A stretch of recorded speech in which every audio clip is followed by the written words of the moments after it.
Virtually all of us dream of making the world a better place. Your dream, though, can become a reality with the help of our next guest and the click of a mouse. At just 19 years old, Vincent Touboul Flachaire is the founder and CEO of GoodDeed.com. Unlike other charity fundraising websites, Good Deed doesn't require you to spend any money, despite the fact that user visits to the site results in charitable contributions. Curious? Well, so are we. Vincent is joining us via satellite from Paris to tell us about this unique and oh so simple way to make a donation and a difference. Vincent, thanks so much for joining us here on Full Frame. Thank you. Explain how it works, because people think you have to contribute, but in a sense, what you're doing is you're giving opportunities for people to show their videos. People have to watch them all the way through, and then there's a contribution on the back end of this. How did you come up with the idea, and how does it work? I had the idea by reading this book of Muhammad Yunus. I was like, I saw a lot of advertising on the web, and there is a lot of advertising which is omnipresent on the web and everywhere, on YouTube, on Facebook, and on other websites. And it appears to me just very basic and very simple to take those budgets and to transform it into donations. So I had this idea of Good Deed, which is very simple. So the concept is very simple. Good Deed is a website, which allows you to make free donations. So you can now support a cause and give funds for a cause for free. So you don't have to spend a dime to make it. So the first thing you have to do is to go on the Good Deed website, to choose on the home page a donation, which can be a tree, a meal, or a vaccine. Then you just have to watch an ad, and this ad funds your donation. So it's a free donation for you. It's the advertisers which pays the donation. So it has been huge since the beginning, and there is a lot of people who came up, and we already have a lot of donations, almost 1 million donations on the website. I want to talk to you a little bit more about the beneficiaries of this, and you've kind of touched on it, but I want to go back to the concept, which I think is so fascinating to me, because when you think of most people when they get on the computer, the first thing they're doing is trying to get rid of ads and click out of them. And when it comes up, some of these ads, you can get out of it after 5 seconds, and most people, they can't wait until that 5th second so they can get out of it. So to take this concept, I'm sure probably advertisers must love this, because people have to watch.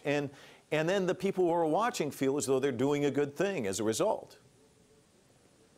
Yes, it's kind of, I call it a win-win-win system, because the NGO is looking for funds, and they need funds to make real their actions. So now Good Deed is a new way for them to collect funds. The advertiser is very happy about that, because it lets him the opportunity to broadcast his advertising for 20 seconds, and he's sure about the fact that the user has seen his entire video. And the user who can't make a donation can now choose to watch an ad to make it, and he can choose the moment and the time when he has to watch the ad. So it's completely different, because the advertising is non-intrusive at all. So it's what we call, the win-win-win system. You know what I think is fantastic about this, and I want you to talk a little bit about it, is you're a young guy, and you can get in the heads of young people. And young people really want to make a contribution. They want to get involved. I mean, they really care passionately about these issues, but then they don't have the big wallet. So this is a way for them to give, as you said, win-win-win. But talk to me about that mindset of young people and how you knew to tap into that. There is one fact and one number which is very, very important to us. Is that we try, as you said, to target young people. And one number is very interesting, is that 70% of our users are under 35 years old. And it's very important for NGOs, because NGOs are looking to raise funds from young people. Actually, 60% of donors are over 50 years old. On the other website, and it's completely different for Good Deed, and that's what we try to do. We try to sensibilize and to engage new kind of donors, and this new kind of donors is young people. Young people are very aware of social networks or sharing on Facebook, Twitter, Instagram, and things like that. And that's what we try to do, is to adapt the humanitarian world to the young world of social networks. Talk to me about the NGOs. You mentioned there are 3 that you can choose to contribute to. How did you kind of arrive at the decision to go with those three?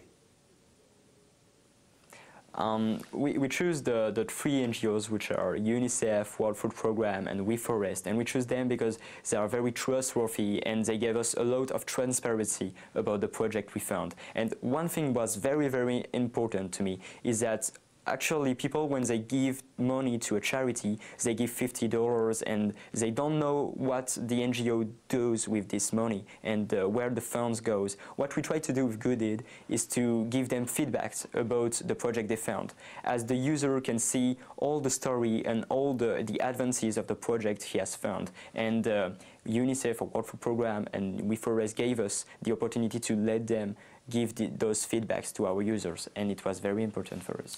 Okay, you talked about WeForest, 100,000 trees planted.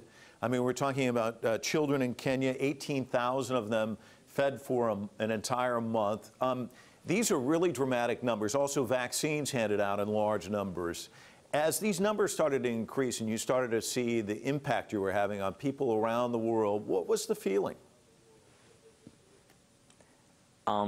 It's very cool thing. Just I have a big smile every day when I come to work every morning, but it's not just a feeling. It's very cool because it's not just an idea. We build it with a lot of people, like my team, like the investors, like the companies who trust in us, and with the NGOs, and it's a kind of a big global work, and with the chance of our community, which is very involved in Good Deed. So. It's a good feeling. Well, and you're probably very, very busy working all the time. Even at a young age, you're probably going 100 miles an hour. But do you ever think, geez, I'd love to get on a flight and go to Nairobi and travel around Kenya and meet some of these kids that I'm impacting? And have you thought of doing that? Have you been able to do that, or are you too busy with the site? Yes. Yeah, it's really my goal. I would like to travel all around the world with all the team and take a kind of bus and like the Volkswagen, you know, the hippie car, and make a tour around the world to see all the projects we found, and to take photos, videos, and to help on the project, and to give the news about those projects to our community, and to tell them, okay, look, you found all that, now we are on the operation, and that's what we do. And I'm sure that people will love that, and it will be a great adventure, which begin with the funds and which ends in Kenya or on the operation. So it's a beautiful adventure. I love that answer because it gives a snapshot into your brain. You're always thinking, I can tell. So talk to me about 2014 when this launched. Was it small initially, and where are you at in terms of people who come and visit the site now? At the very beginning, it was a little bit small because we just had around 100 Facebook fans, and it was my friend or people I knew. And then it has very quickly begun to be something very huge, because a lot of people at the end of their free donation just shared it on their social network. And it's very important to us because we try to tell to people to don't underestimate the power of the social network, the power of their network, their friends, and all our community is based on that, actually. So we have around 70,000 people all around the world who make donations on Good Deed, and it's because people shared it on their social network or talked it to their friends, and talked about Good Deed to their families or things like that. So actually it's a kind of expansion and an exponential growth, and that's what we try to reach. You just recently expanded internationally. When you start talking about this reach and just kind of this wildfire aspect of just social media, just kind of continuing to push this, talk to me about where you are now, how that changes the business model, if it does at all, and what's your vision, you know, maybe 2-3 years out. I mean, obviously your footprint already very significant, but I imagine internationally it's even going to be even bigger. Yes, so last month we just launched internationally. It was a big step for us, and just last week we went a step further because we had a big number, and it's we have now donors from more than 132 different countries. So now we have donors in America, in Germany, in London, but in Ireland, in Croatia too. So there is a lot of people in all around the world, and it's very important to us because it proves that good deed can work everywhere, and it proves that solidarity is a feeling we all have, not just in France, not just in China, and that's why the mission of Good Deed and my vision is to make Good Deed a worldwide community around the solidarity. So there is a lot of social networks like Facebook, YouTube for the video, Snapchat for the time video, or Facebook for the friends. Good Deed will be the kind of social community around the solidarity, around actions, around funding projects, and around news. So this is the long-term vision. You know, the interesting thing about the landscape that you're in, we see new sites, new websites cropping up every day, new apps coming up almost every day. Is there ever any concern that somebody else might encroach on what you're doing and maybe come up with a different model, and that there might be some competition out there? Or do you feel like you sort of own this brand now and you're in good stead? No. We're sure that there will be a lot of new startups which will do the same thing. It's a good way because it proves that there is a market and there is something which appeals to a lot of people. And it's not a real problem because we have 1 year in advance and we work on it for a lot of time now. And the big fact of it is that for a few months we work with my team on new brainstorming, on new ideas, and we have so much ideas to make real now in the next month. And we had 3 months ago now one big idea which will completely revolutionize the way of making a donation. With the free donations, so the fact that you don't have to pay to make a donation, you don't have to have money to make a donation, we create something a little bit disrupting. But now we want to contextualize donation, and it will be a completely new way to make a donation, and I'm sure it will be a big surprise for everybody. Big surprise. You're full of surprises. So here you are, you come up with this in your teenage years. Do you ever think to yourself, geez, how am I going to top this in my 20s, my 30s, my 40s, my 50s? I mean, got a long way to go. You've already done something pretty significant at the age of 19. Do you think about that much, or are you too busy with the site?